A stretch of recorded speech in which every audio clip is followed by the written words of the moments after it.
Alam mo ikaw, pre, kaya hindi ka nagkakajowa. Kasi ang pangit mo. Alam mo yon? Ang pangit mo. Subukan mo kayong mag-ayos. Baka ating may remedyo pa yan, no?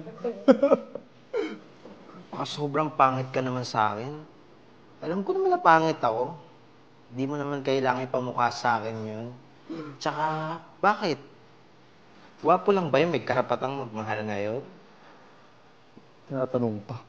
Aba, syempre, ano ka ba? Kita mo nga ako may magandang jowa, oh. Eh, ikaw, tingnan mo may papatol sa mukha mo, sa pangit mong yan. Akala nito may papatol pa sa mukha niya, eh, no? Okay lang ba sa'yo, mamatay kang virgin? Nako, pre. Alam mo, di naman kailangan ipagmalaki yan. Tsaka, may pangarap ako sa sarili ko tsaka sa pamilya ko.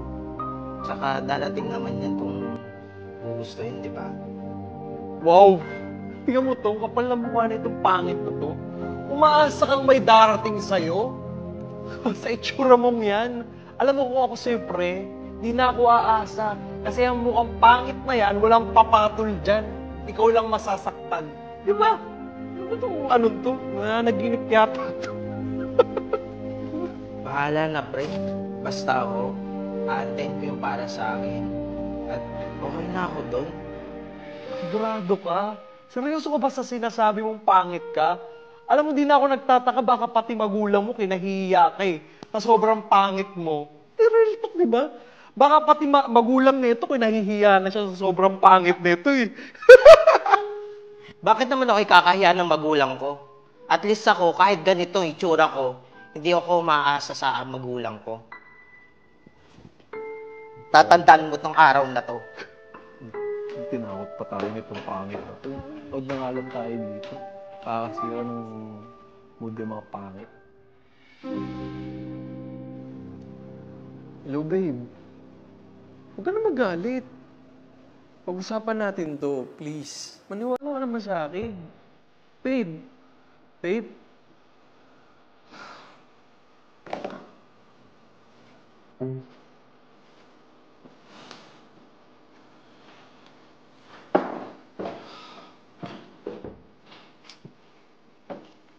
Pre, ano yan? Ang aga-aga, nagiinom ka? Eh, wala eh. Break na kami ni Carissa. Toxic. Yan. Yan sinasabi ko sa'yo eh. Akala ko ba gwapo ka? Akala ko ba yung katulad mo yung hindi iniiwan? Eh, bakit Hindi ako ang iniwan ah. Ako ang nakipag-iwalay sa kanya. Saka, kung iwan man ako nun, madali ako makakahanap kasi gwapo ako. Eh, ikaw, makahanap nga, hindi mo magawa eh. Sus! Yan kasi kayo mga gwapo eh. Ginagamit yun sa maling paraan yung kapugian nyo. Buti ako, ito. Relax lang. Malamang, sino bang magkakagusto sa'yo? Eh, pangit ka nga, di ba? Baka nga magkagusto. Wala eh. Huwag kang magsalita ng tapos. Baka mamaya, mainggit ka. May git sa'yo. Oh, ito na pala eh. Ano pala? Hi babe, kumusta? Hi, I'm so sorry, traffic. Halika, pasok ka. Papakilala kita. Thank you.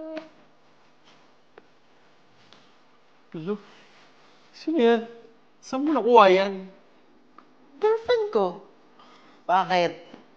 Kayo lang ba yung may karapatang magka-jowa ng maganda? Oo, pangit ako. Pero may diskarte ako. Ulul! Etong magandang to, jowa mo, sa pangit mong yan. Miss, binara ka ba nito? O baka mamaya, miss, napipilitan ka lang ha. Sa pangit nito, madadala mo tong napakagandang babae na to? Uy, hindi ah. Boyfriend ka talaga dun, no? Oh, ano pang ginagawa mo dito? Baka naman gusto mong mahiya. Baka gusto mong umakyat. Baka kasi makita mo yung privacy namin. Di ba, babe? Akyat! Ay, so... Punta sana ate. Nakakawang pangit yan. Nako, okay lang.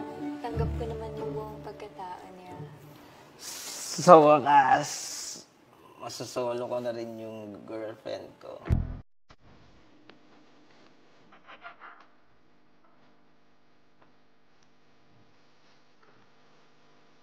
Uy, tangina mo, gumising ka na nga. Ano ba pinagagawa mo? Asa na siya? Ha? Asa na yung babae? Anong nangyari sa'yo? Yung kinikisip ko ano? Sino babae? Yung babae. Hoy, kung nananaginip ka ha, hanggang panaginip lang yung pangit ka. Walang papatol sa'yo. Gumising ka na nga. May trabaho ka pa.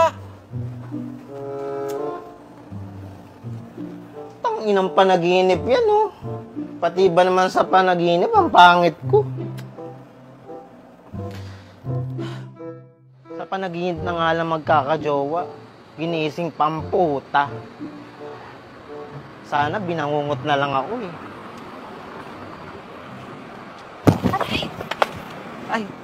Ay, sorry miss. Sorry talaga.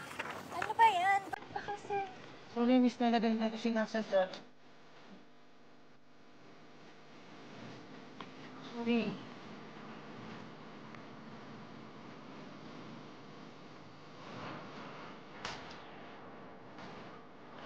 Hi, miss. Ako nga pala si Koy. Tumingin ka kasi sa pinagdadaanan mo. Pangit ako. Ang inang yan. Wala ba akong karapatang magmahal?